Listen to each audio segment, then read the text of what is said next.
सरकार जो चित्रण कर गोटाए जिनस स्पष्ट जे किछि न्यस्त स्वार्थ व्यक्ति अच्छा जो मैंने चाहूना ओडिशार स्वर विजु जनता दल शाणित भाव में जमी ओडिशार स्वर दिल्ली में रखी से रखू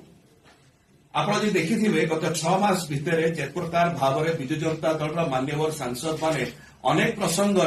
जुक्ति उपस्थापन करिसेंती कारण आम दलर सभापति पूर्वतन माननीय मुख्यमंत्री श्री नवीन पट्टनायक महोदयकर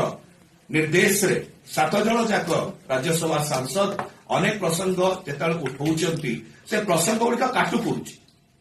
एवं सेठा ओडिशा रे थिबा भारतीय जनता पार्टी सरकार को बाधुछि जेतले बाधुछि से माने जेतले आमर चरित्र संहार करूछंती ए प्रकार भाव में न्यस्त स्वार्थ किछि गणमाध्यम को धरिकी से लोकों मनरे गोटे आसुची बोधे जो से जहाँ कहते संसद रे या पछरे आउ किछि अभिसंधि थी जो न्यस्त स्वार्थ किछि व्यक्ति रही गणमाध्यम रही आमर एतिक अनुरोध रहे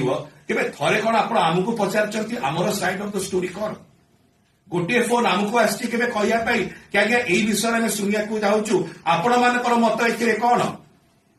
अत्यंत दुर्भाग्यर विषय आपण आम उपर व्यक्तिगत आरोप करुँच गोटे विषय किंतु आम द्वारा आप ओडिशार जो क्षतिटा करुँच